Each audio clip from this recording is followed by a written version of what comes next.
The idea for today's lunch began last June when I was in Northern Ireland for a Facing History Global Summit on democracy, citizenship, and education. Professor Minow was a scholar in residence at that global summit. And as I listened to Professor Minow and educational leaders from Europe, Australia, South America, and South Africa, I was startled by the fragility of democracies around the world and the responsibility of educators to prepare our next generation for the future. I came home committed to making change through the midterm elections, and I felt even more committed to facing history as a part of a long-term solution to protect our democracy. What became crystal clear to me in Northern Ireland was the essential link between the threat to the integrity of our systems of government and what was too infrequently taught in our classrooms. Our young people need education in both civics and civility. Our teachers need effective curriculum and methods. Just think of it. In November 2020, over a quarter of today's high school students will be eligible to vote. That is a call to action. So why facing history? Research has proven that facing history is the gold standard in civic and history education. And we understand that people make choices, and choices make history. We develop a curriculum that focuses on individual decision-making. And we train teachers to use rigorous historical case studies to help their students think critically about who they are and to understand their responsibilities in the world. For over 40 years, Facing History has focused on case studies ranging from the American Civil Rights Movement to the Holocaust. With ever-increasing hatred in today's headlines, we are also a lifeline to teachers who must be ready to respond in their classrooms to events like Ferguson and Charlottesville and Pittsburgh. Teachers who turn to us to help their students confront growing fear and threats of hatred and bigotry that plague our country. This barely scratches the surface in terms of describing Facing History. I hope you'll go to our website and learn more about us. We'd love to invite you to a teacher seminar or a Facing History classroom. We hope this is the beginning of a real friendship. In a moment, Elaine Guarneri-Nunn will tell you more about Facing History. We'll hear from a student on the video, or video of a student, and then from one of our Facing History teachers. And then we'll have the opportunity to hear from the amazing Martha Minow. Now I'm going to introduce Elaine Guarneri-Nunn. Elaine is a longtime educator who has taught Facing History in the classroom, who's trained Facing History teachers, and now is the director of our regional Bay Area Facing History office. It is a pleasure to work with Elaine and a pleasure to introduce her to you now.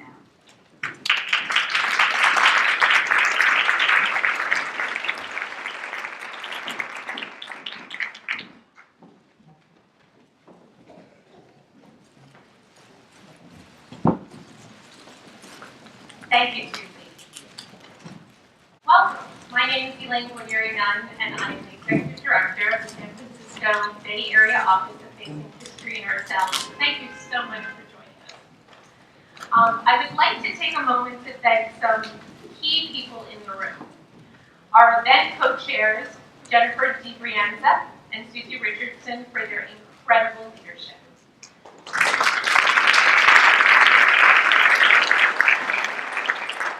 San Francisco Bay Area Advisory Board, under the leadership of co-chairs Judy Goldman and Connie Shapiro.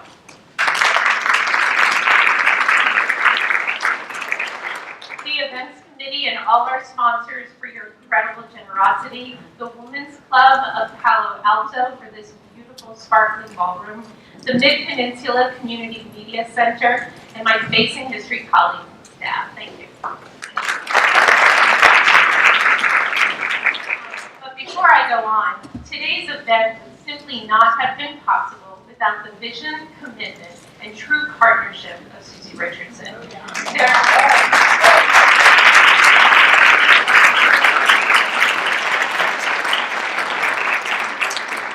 There are very few people in our region who have given more time and energy and love to facing history as Susie has, and for that we are deeply grateful. So when we began planning for this event 6 months ago, we knew the midterm elections would dominate the news, and we suspected that the divisive discourse would continue into the fall.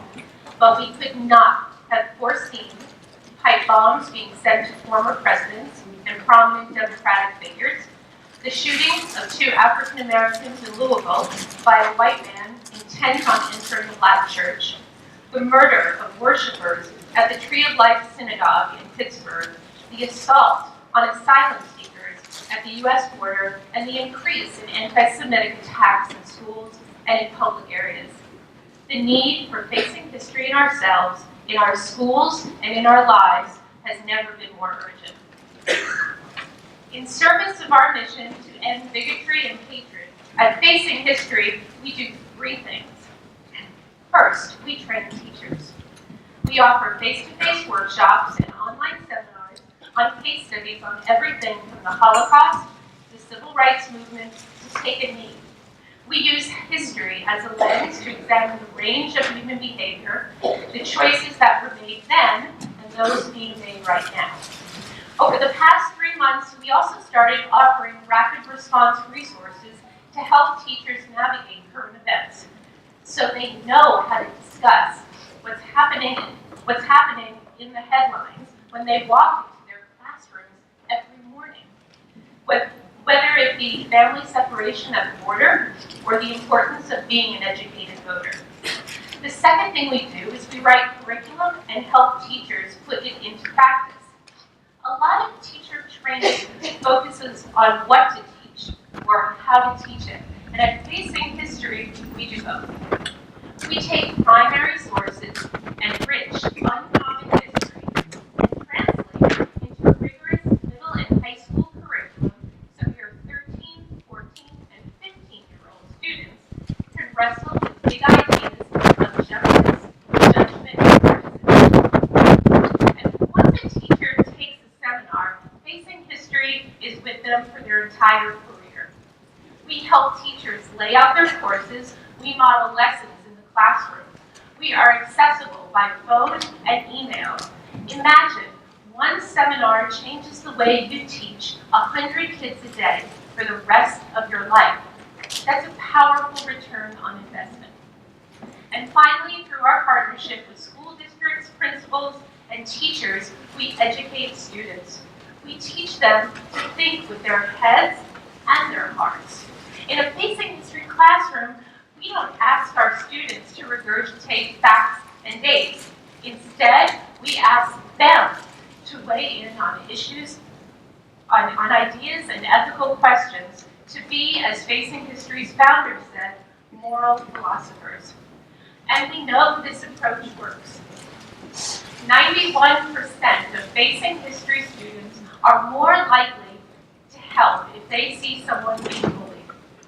81% are more likely to recognize the dangers of religious stereotyping, and 67% think that people like them can influence political decisions. So after 40 years, we know the secret sauce. We have proven that when you combine ethical reflection with intellectually rigorous content and emotional engagement, students believe they can make a positive difference in the world. So the best way to understand Facing History is to experience it. So that's what we're going to do right now. We're going to have a little mini lesson. So Facing History isn't just about history, it's about identity. We start by looking at ourselves and the groups that we belong to, or as Facing History refers to, our universe of obligation.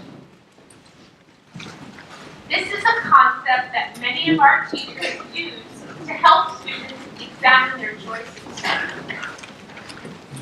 So, your universe of obligation is the group of individuals in society toward whom obligations are owed, to whom rules apply, and whose injuries call for amends. So let's think about that for a second.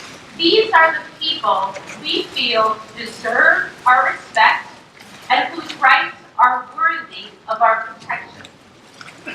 So when I was teaching high school in Hayward, some of my students defined their universe of obligation in ways that I would never have. There were those that lived in the hills and those that lived in the flats. One girl put people who speak Spanish in the middle of her universe and Americans outside. So how we define those in the middle for us and those further outside for them is important because it defines who belongs and who does not. It shows who we are willing to stand up for. So on your table you will find a handout with a diagram. We'd like you to take a few minutes to fill in circles. In the center, you will see people to whom you feel the greatest obligation. Who comes after that? Who comes after those you feel most obligated to? Please take 2 minutes to complete your diagram.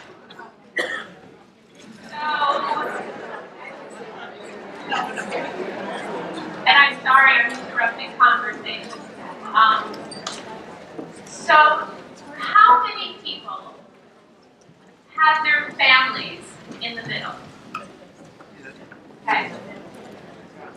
By a show of thumbs, was it difficult to determine who was on the outer circle? Okay. So, I took a quick peek at a few tables and saw so many different answers in that outer circle. Who you are, where you live, even the work that you do, your identity really does define your universe and how you see the world. Teachers in a Facing History class use this powerful concept to help students see how these dynamics of us and them, we and they, have taken root throughout history. They study times when individuals narrow their universe of obligations to such a degree that these divisions, racism, anti-Semitism, and nationalism, lead to disenfranchisement and genocide. Students begin to see the world and current events differently through this lens. They are more empowered to act when they hear divisive language about those people who don't belong in the country or those people who shouldn't be able to vote. It's not the traditional inch-deep, mile-wide version of history that turns our students into upstanders. It's knowing these histories of exclusion and mass violence, witnessing the turning of neighbor against neighbor, and recognizing that our darkest moments weren't perpetrated by monsters, but by everyday people making choices that start small and lead to very big consequences. These types of conversations go on in thousands of classrooms across the Bay Area.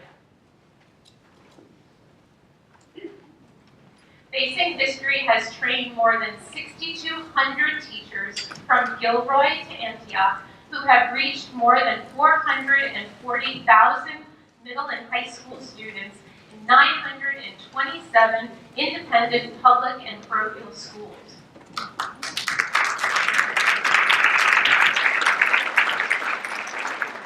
I'd like to welcome to the stage one of those teachers, Erin De Silva from Notre Dame High School in San Jose.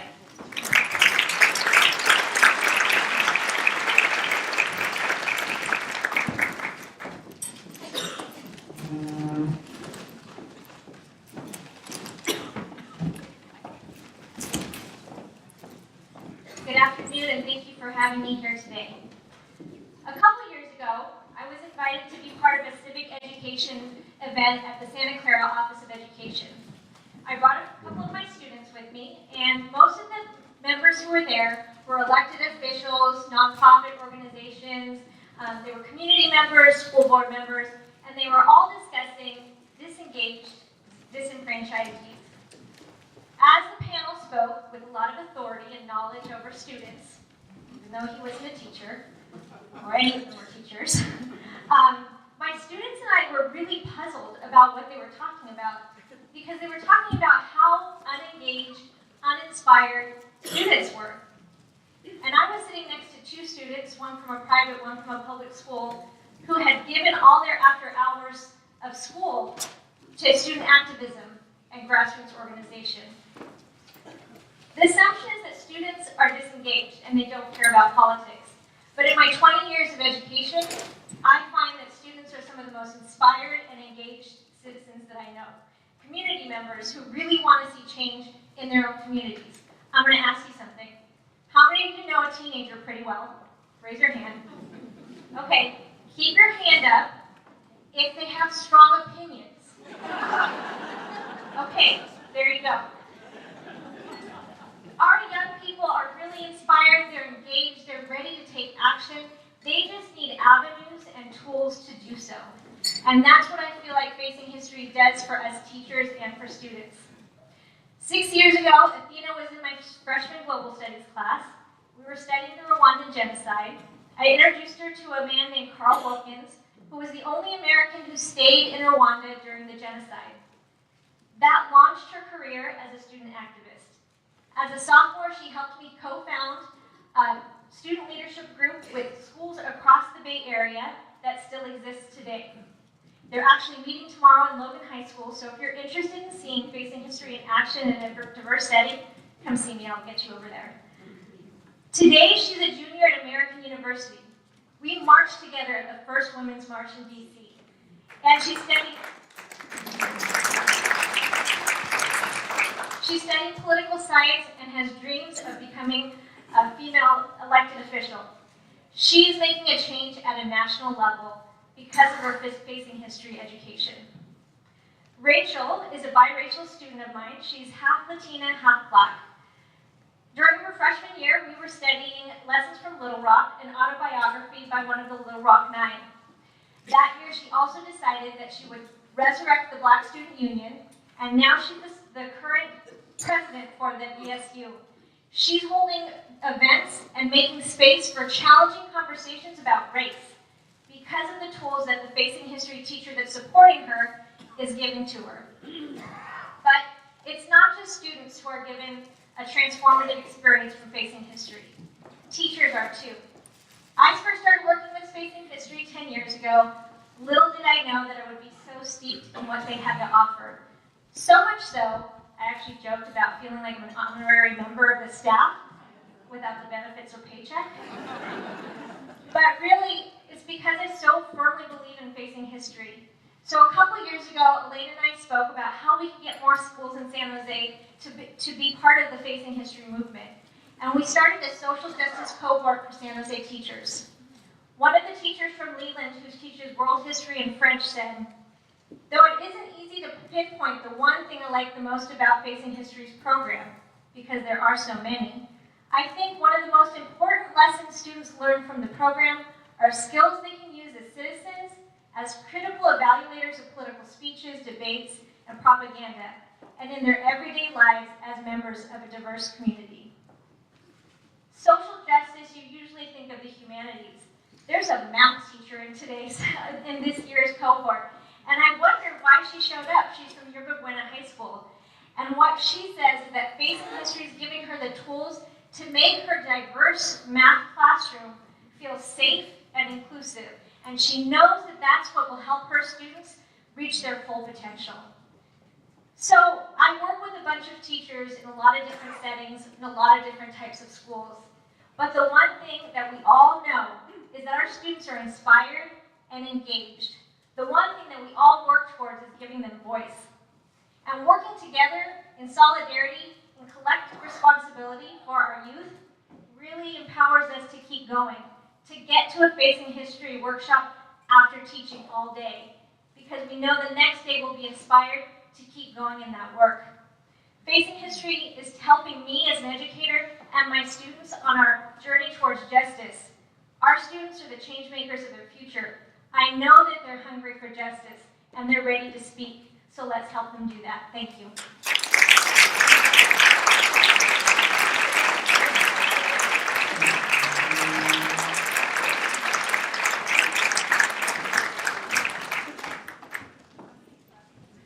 I guess it's obvious why I'm so passionate about facing history.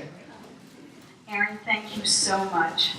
Your energy, your commitment, and your effectiveness are truly inspirational. I just wish that instead of being a room full of community members, we were a room full of teachers to support you. But we do have a way to support her. I first learned about facing history about 20 years ago when I was on the school board in Palo Alto, in the seat where my co-chair, Jennifer DiBrienza, sits right now. Back in my day, facing history was handed from, or passed from teacher to teacher as a way to enrich their teaching skills.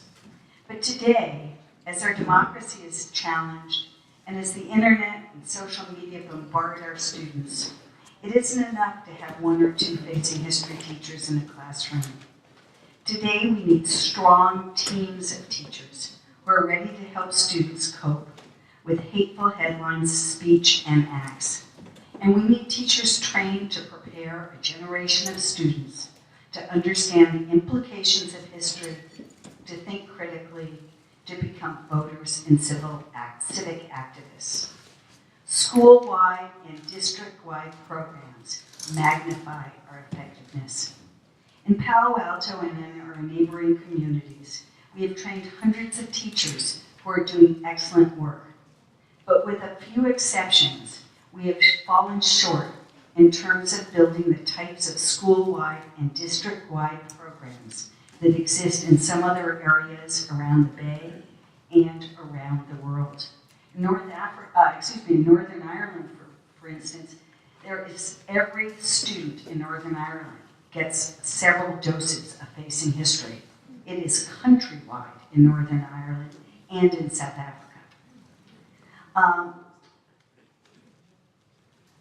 Notre Dame in San Jose, where Erin teaches, stands out as an example as what can happen when an entire school embraces facing history. In Memphis, where facing history is district-wide, over 300 students from 40 high schools participated in a voter awareness project this fall. The culminating event was a student-led conference called Strengthening Democracy in Diverse Times. The workshops were led by students and for students, and I can guarantee you, or almost guarantee you, that those students will be voters. Martha Minow is a small woman who has a huge impact. She played a leading role as chair of Facing History's Board of Scholars in helping to shape Facing History's academic and moral character. She was a professor of law at Harvard University,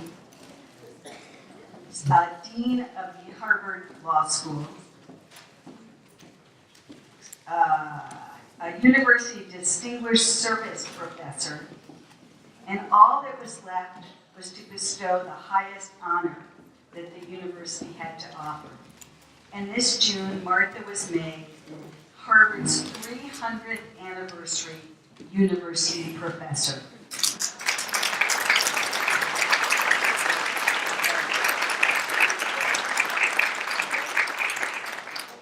I'd say that's not bad for somebody who got their law degree at Yale. Martha asked me to keep this introduction short, and so I'm not going to list her many accomplishments and honors. To suffice it to say that everybody I meet who has had Martha as a teacher, and there are quite a number of you in this room, when you talk about Martha, you pause, you become slightly starry-eyed, and then you tell me the ways in which she's influenced your life and your life choices. Despite all this, Martha is humble and accessible. I find myself shaking my head when I remember sitting down and firing off an email to Martha asking her to come here to talk about democracy, citizenship, and education. I was still at my computer when Martha answered, "But of course." Like her students, I felt really starry-eyed.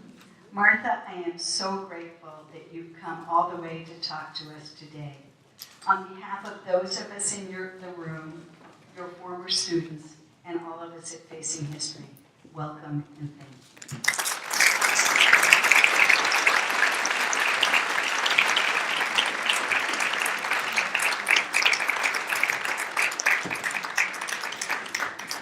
Good afternoon. Short? I don't know. Small. All right. Well, thank you, Susie. That was so lovely. Thank you, Elaine, Jennifer, Kobe, everyone. Everyone who's here. You took time. That just means so much. I'm inspired to be in this women's club. I learned that it was an organization founded before women could vote. And among the many women's clubs around the country that actually led to the 19th Amendment 100 years ago, amazing. Women's clubs organized for change. And they organized in ways that actually first changed their communities, then changed the country. That's an inspiring lesson for us today. I'm here because facing history matters now more than ever. I got involved with facing history a long time ago. It connected very well with my own work on using law and social organizing to address issues of injustice. But I've gotten so much more out of facing history than anything that I've contributed to. What has surprised me, and I guess horrified me, is how much more relevant facing history is now today than it was when I first became involved. Indeed, how urgent it is. How urgent it is to be able to identify the warning signs of tyranny, to be able to identify what are the bulwarks against bigotry. I don't know about you, but I have stories beyond the ones in the headlines. I have stories to tell about a local school, which has about a high percentage of immigrant kids who now are taunted at school in a way that they were not 5 years ago. Today, in the newspaper, is the very, very sad news that the Central European University is leaving Hungary. The university that was founded by George Soros, because they are pushed out. It's not safe to be a place that discusses democracy and ideas. And it hits me very personally because the head of it's a friend of mine, Michael Ignatieff, who's a great scholar about blood feuds, and with whom I served on the commission addressing the legality of the Kosovo humanitarian intervention. So I'll just say a word about that. When the United States and some other countries got involved in a war in Kosovo, it really was presenting a facing history moment. If there's a ethnic cleansing going on, is that a human rights violation? If so, is that something we have to act on? Well, the government of Sweden created a commission to investigate whether or not the bombing violated international human rights. And I became involved in that because of facing history. Because the chair is a man named Richard Goldstone, who was then a justice on the Constitutional Court in South Africa. He called and asked me to join the commission, and I said, well, but I'm a sabbatical, I really can't. There's this long pause. He says, well, I'm on the court in South Africa, and I'm taking a leave to do this. I think you can do this. So, and there I met Michael Ignatieff and a group of other people. We traveled around the world. We explored how ethnic cleansing was viewed, whether or not it should be treated as a human rights violation, whether or not bombing was a justified response. one of the places we met was the Central European University, where there were students from all over the region. And I honestly have never been to a place that was more vibrant, more filled with ideas, more filled with a sense of we can honestly talk together. There were Serbs and Croats in the same classes talking together. Remarkable. And they are leaving Hungary today.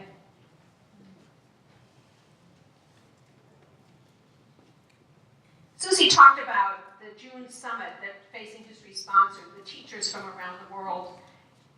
We led a discussion where people were invited to identify signs of tyranny that they themselves had seen. We got up to 49 and we stopped because it was too depressing. And we also, being in Northern Ireland, had the great opportunity to tour in Northern Ireland and to see both the effects of peacemaking there, but also the fragility right there. And it's fragile right now, I think, as you all know, because of Brexit and whether or not there's going to be a hard border between Northern Ireland and Ireland. But here's what I walked away, which I will never forget. We saw peace walls, as they were called. Walls dividing neighborhoods that weren't 12 feet tall, not 24 feet tall, but 36 feet tall. Some of them dividing playgrounds. And one of our members who teaches about his experiences and dealing with the loss of his wife and his father-in-law due to terrorism there, told about going the week before we saw him to a school and saying about his experience, and some of the students said, yeah, but that's your generation, we're well beyond that. And he said, 2 blocks from here is a Catholic neighborhood. He was in a Protestant school. He said, has any of you ever been there? Silence. None of them had been there. None of them had ever been on the other side of the peace wall. The normalization was what I walk away remembering. That just, well, this is the way it is. And that is what is terrifying to me about our moment. That we are hearing about just horrifying events daily. And it's like normal. It's a split screen. You lead your life, and you pick up the groceries and you do these other things, and then you read the news, and what do you do with it? Well, what you do with it, at least for me, is I do look to Facing History. So I'll just say a couple words about why I think Facing History works so well, and then I'm going to invite you to talk with me about, so what else can we do? I think Facing History works so remarkably well in part because it's a 2-generation model. It's teaching teachers. And teachers teaching others. So first of all, there's leverage, which is wonderful. People here, you're close enough to Silicon Valley, you know about that. But also, because the person-to-person connection is so profound, the excitement that teachers have about the ideas and that the students have. I myself, now teaching constitutional law this semester has been a real challenge. Students say to me every single day, is it still there? It's going to be okay, right? And what do I say? I say, I look to you. I'm counting on you. And that's, again, why I think the Facing History model works so well. It's 2 generations. The students inspire the teachers inspire the students. It's critical thinking, and it's about real and relevant issues. I love seeing the information that students actually do better in their other classes because of Facing History, because they become so engaged. So, Facing History is modern civics, and let me tell you, how many of you had a civics class in school? How many of you know that civics is not required in 80% of the states in America right now? It is remarkable. And so who's to blame for the fact that 2/3 of Americans cannot name the 3 branches of government? Who's to blame? We have to go down the list of how many basic facts about democracy people don't know, but we don't teach it. And Facing History is much better than just memorizing some facts, because Facing History is doing civics education. Civics education has been really pushed out of the schools in part because of the focus on STEM, which is great, but it shouldn't be to the exclusion of civics. Partly because, honestly, social studies teachers couldn't agree on the standards, and that was a problem in terms of getting in the core curriculum, and partly because there was a campaign against it, a campaign to get it out of schools on the grounds that it made students too active.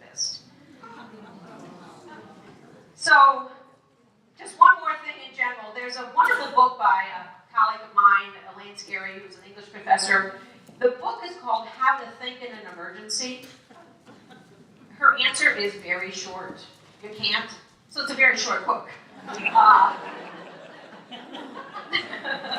But I think that the point is a really, really great one. You really can't think in an emergency. You have to do the thinking ahead of time.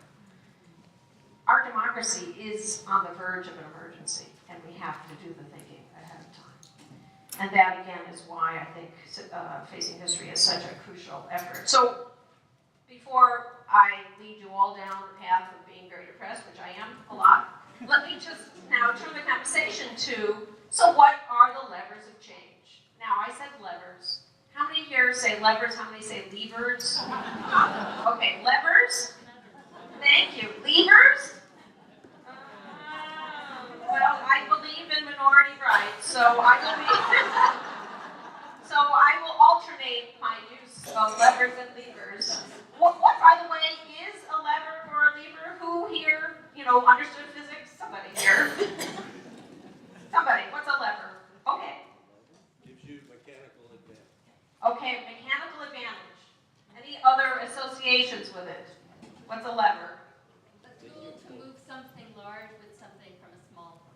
Excellent. So now we have the inside and outside understanding. That's it. So levers for change, simply a phrase to describe what it is that you can do with enough force to actually move something bigger, even bigger. And I think that we need a kind of civics education that identifies the levers for change so that people feel empowered. And that's one of the lessons that I've worked with Facing History developing, and it's on the website. It's great. So here's a little miniature version of it. Levers for power, levers for change. I would identify myself, at least 8 of them. I'm going to say them to you. You may identify others. The first is government, which could, of course, be at any level, local, regional, national, international. The second is nonprofit organizations. Facing History is one. Other kinds of nonprofit organizations, some of which are advocacy, some of which are service provision. Third is industry or business. Fourth, media. By that I mean professional media, and I mean not just news, I also mean entertainment. Fifth, social media and the internet. Sixth, schools and education. Seventh, voice, personal voice, role models. Eighth is words and culture, storytelling. And I just offer this to suggest that there's something that we each can do in each of these domains, but also, whenever we're thinking about a change that we care about, to think about, well, which have we not tapped? And I'm going to ask you to turn to your neighbors, because that's a Facing History thing, to identify a social change that's happened in your lifetime, and how we're going to continue the conversation. So tell me, what's a social change you identify? Who has one? Gay marriage. Okay, perfect one. Equal marriage. How did that happen? How did it happen? How did it happen? Anybody? Any ideas? What? Yes. Storytelling, people knowing someone, role model. So, great. So 3, storytelling, people knowing someone in their own lives, role models. Ellen DeGeneres. Ellen DeGeneres. Remember Ellen DeGeneres? We had a TV show. Her character in the TV show came out. She promptly lost her job. She then personally came out on an Oprah Winfrey show, and it looked like that was the end of her career.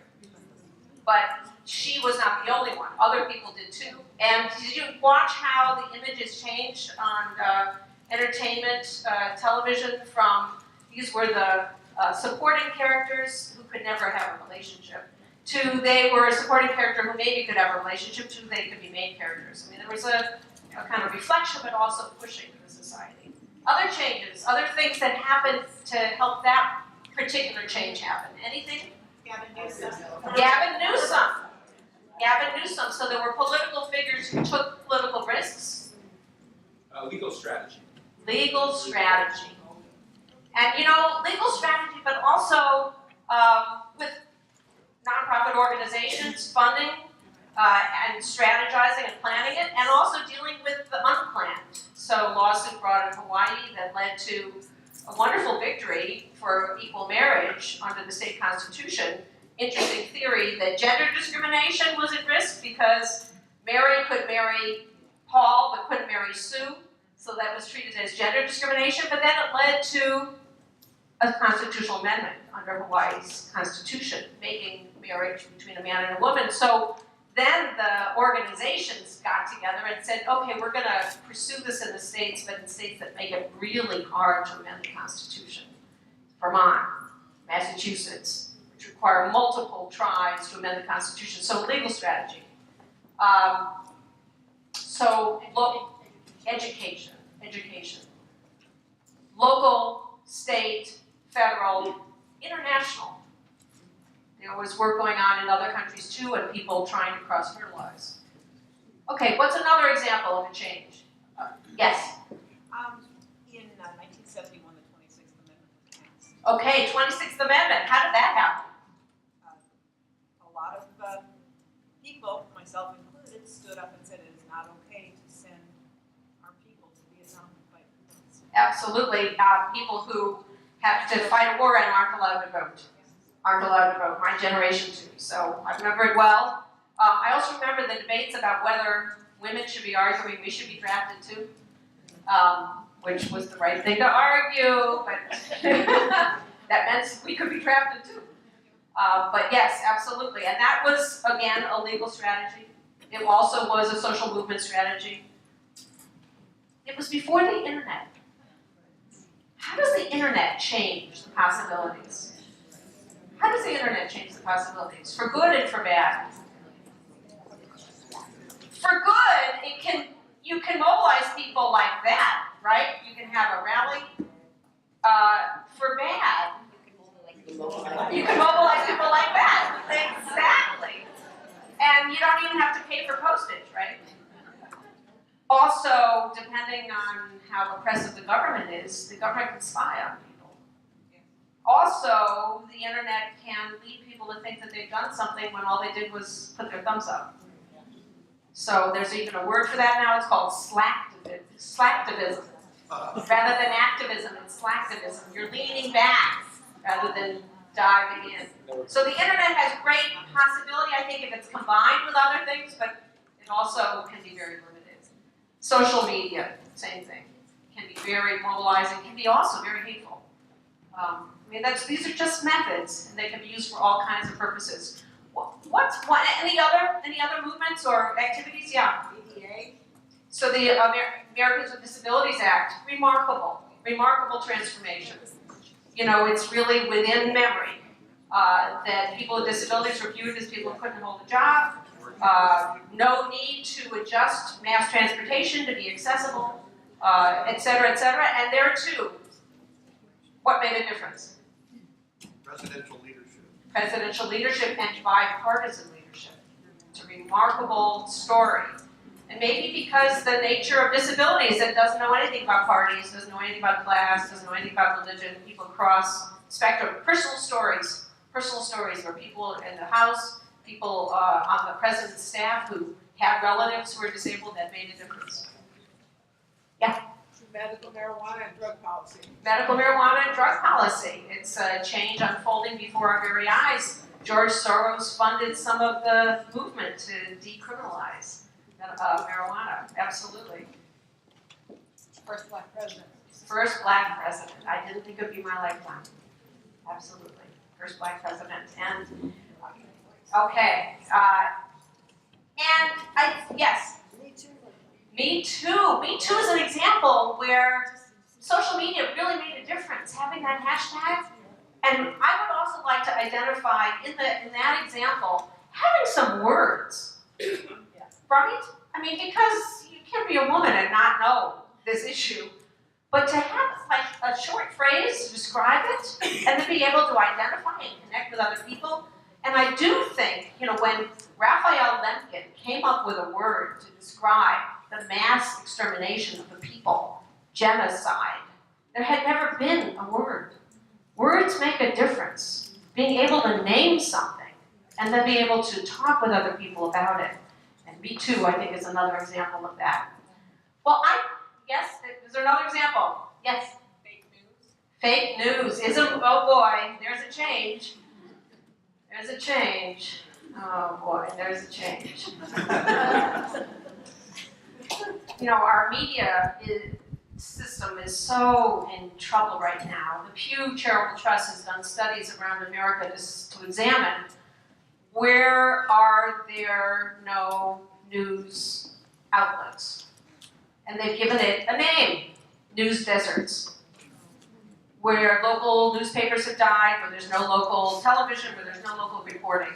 And you know the name of one of the places that's a news desert? Ferguson, Missouri.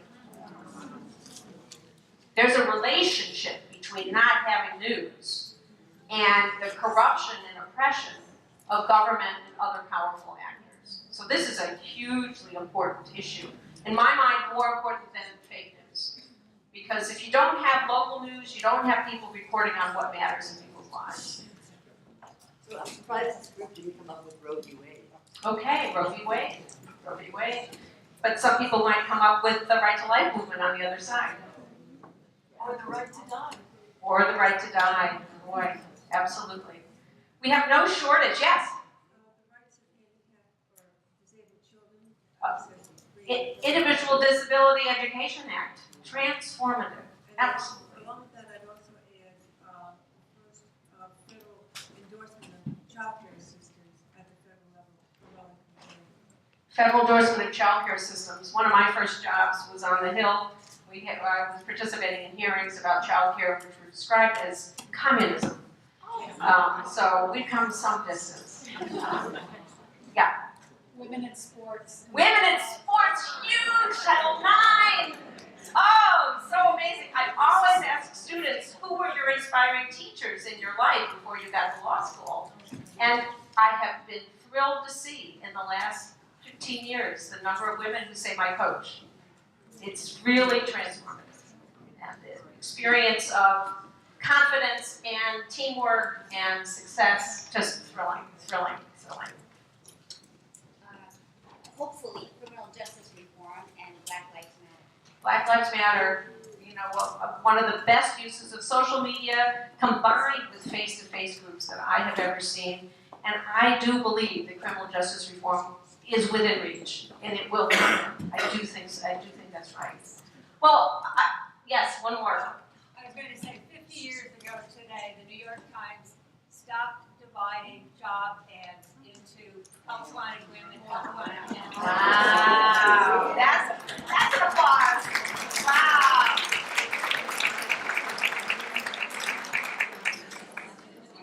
So one of the things that is so fabulous about the list you've come up with is that it is all within memory. It's all within memory. And I think each of the examples included more than one of these levers of power. Each one required working with nonprofit organizations, working with parts of the government, working with storytelling and role models and stories and culture.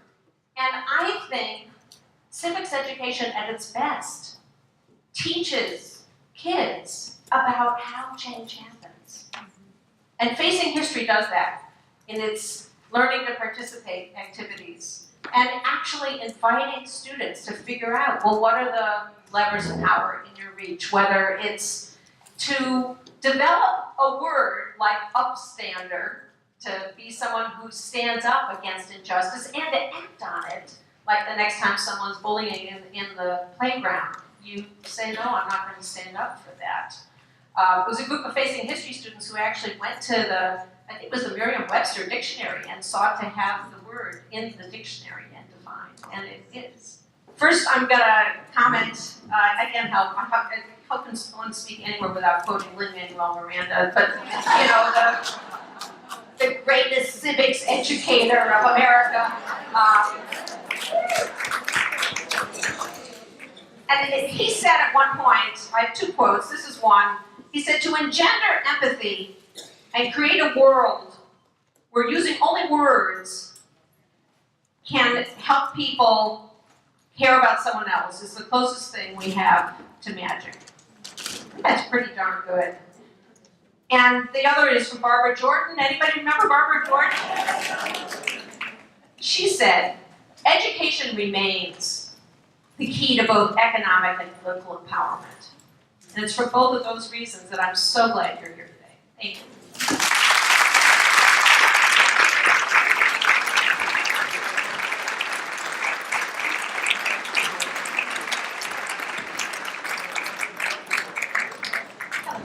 My name is Jennifer DeRieza. I'm thrilled to thank Professor Minow on behalf of the whole room for coming and sharing.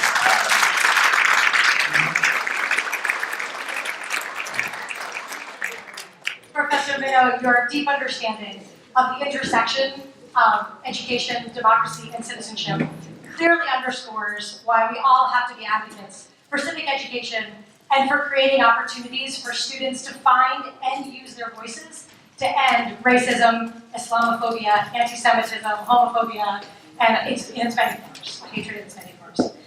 Facing History has been working with teachers like Erin and schools for decades to empower students to find their voices and fight for a more just society. Great strides have been made, but the past few years have shown us that we can't assume the arc will bend toward justice on its own. It requires hard work from all of us, and includes a profound understanding of our past and our present and its implications for the most vulnerable among us. In today's world of social media and information saturation, it can be a challenge for adults and children alike to tease through the myriad medias, facts, claims, and gotcha comments online.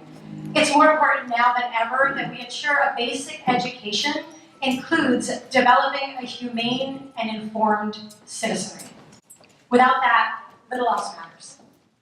After hearing Professor Minow, I am more convinced than ever that this work is a necessary component of preserving, defending, and advancing our democracy. At Facing History, it's often said that people make choices and choices make history. To protect our democracy, I choose Facing History, and I hope that you do too. Thank you so much for being here, and we look forward to changing the